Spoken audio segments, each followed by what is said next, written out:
Good morning. It is Wednesday, August 29th, my 148th day. Probably go by Stratton today because I have enough food that I picked up in Rangeley. Looks like we'll be heading into the Bigelows today. Yesterday, I came to the point in the trail where I have less than 200 miles left.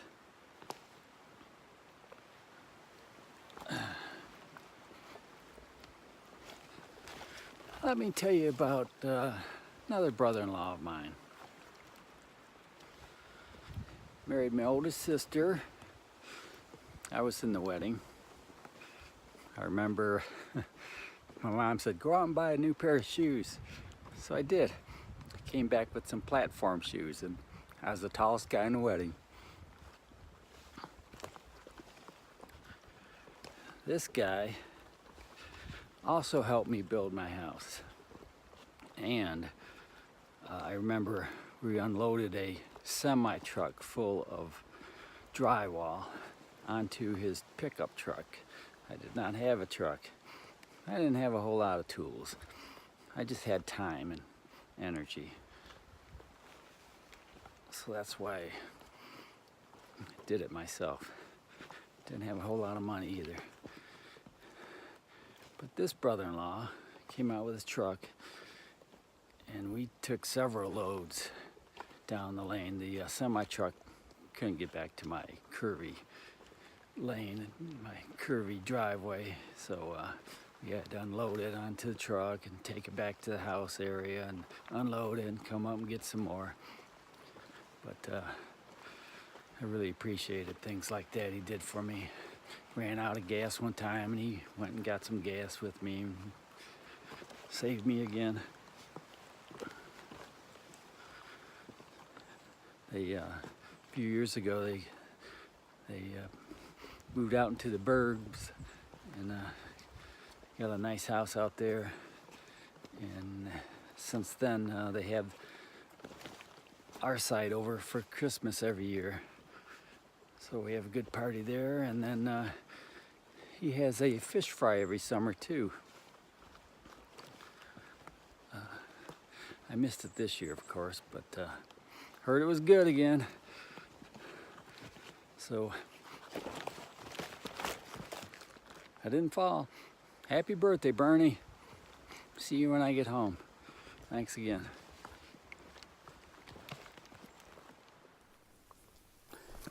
Many years ago, probably the early 60s, I was out at East Harbor with my family and my cousins Bimbo and Mike and their families, Aunt Janet and Uncle Jerry, my mom and my sisters, and my mom's mother, my Grandma Henry.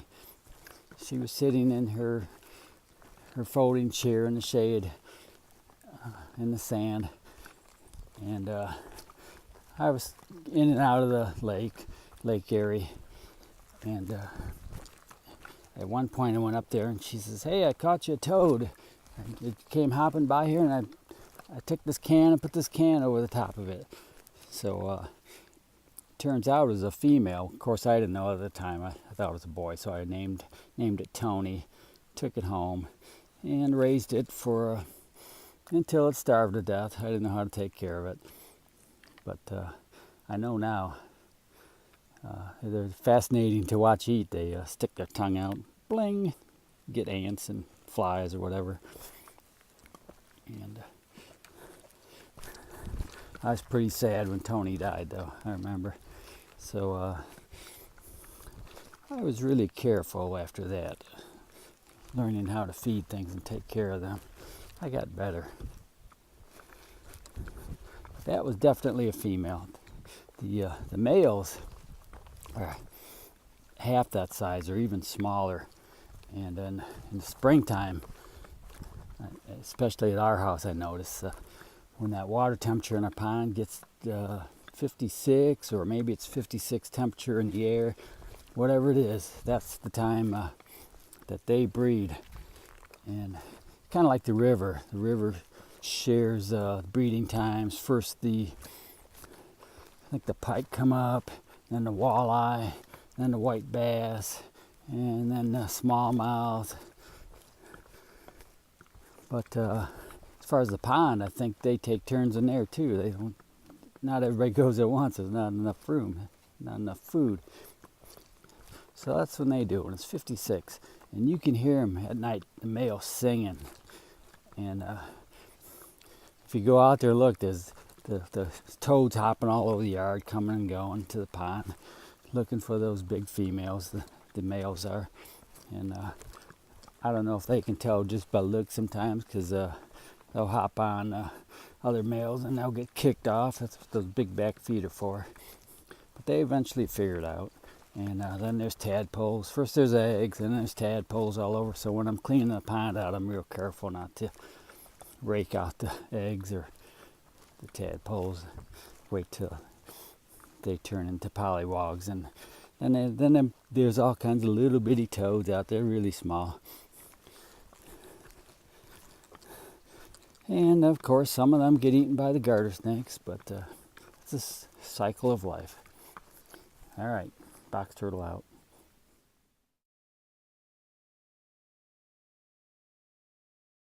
I went over any mistake I made in life and wish I could change that or apologize.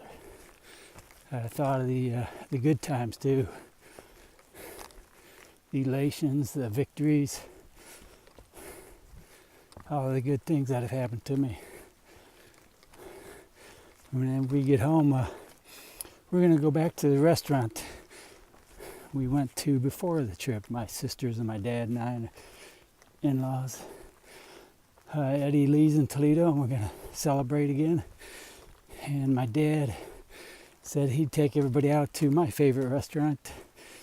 That's Mancy's. So I guess we're gonna drink and eat well there too. I will also go to, it's a lot about eating. Places around where I live. In Grand Rapids, there's a restaurant called La Rose.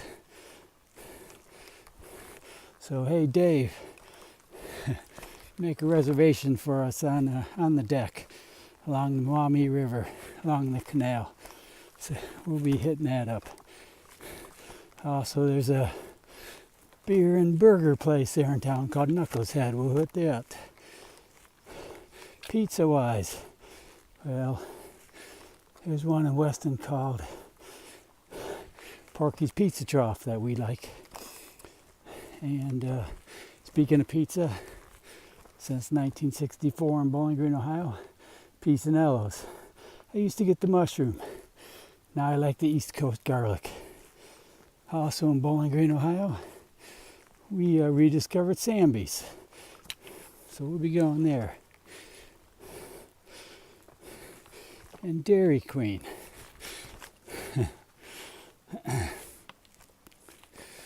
And many of the other restaurants in the area.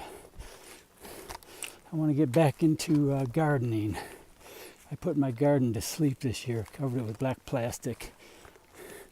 Hopefully that'll kill all the weeds. But I'll expand into the field, maybe get some equipment, plant things that I might enjoy trying. I want to do, I guess you'd call it a trellis on the other side of the pond there.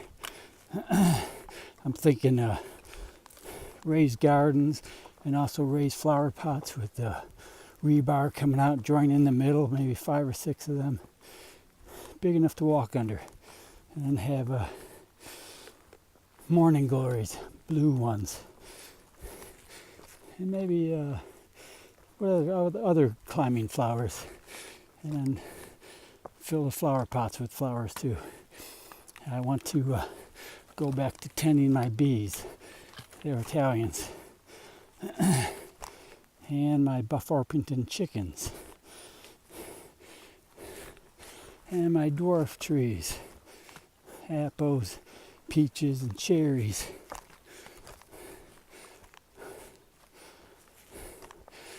I wrote a book about 10 years ago. It's only like 24,000 words. It took me 9 months. I think I started in late winter, ended in the first week of November, which is significant because that's the time of the year the book ends. There's an event that occurs then.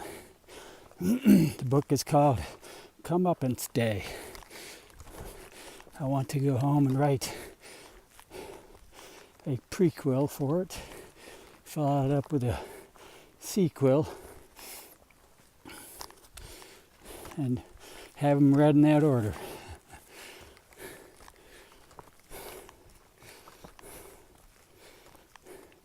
I would like to get to the top of this mountain too.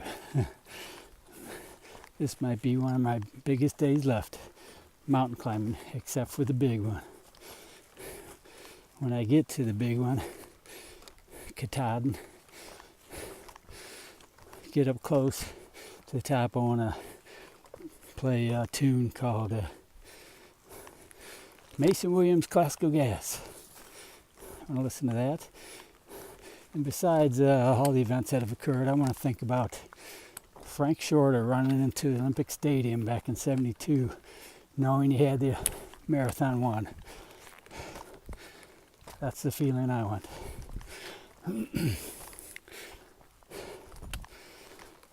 I also want to spend time with my wife and family and friends. Got a lot of catching up to do. There's a lot of books been written since I've been gone. So I'll be doing some reading too. That was the hardest part being out here, is being away from the family. You go through a range of emotions out here, from elation to despair. At my lowest point was after I got hurt, and I wasn't sure what to do. My knee was killing me. Couldn't really go on efficiently. Had a hard time sleeping because it hurt. So that's when you know you're in trouble. But I think the elation will be when I climb up Katahdin. I'll make it all worth it. So I'd like to thank everybody for their support. The trail angels were wonderful. They came through for me sometimes when I really needed them. The people I met along the trail, 99% of them would bend over backwards to help you out. Whenever people ask, what's the best part of the trail? That's what I say now. I used to thought it was the wildlife, but it's the people you meet. They're so generous.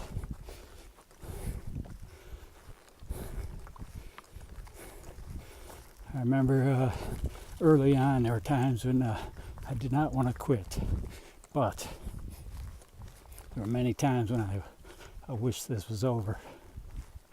But one day at a time, I stuck it out, and I'm almost there. Just can't get hurt now.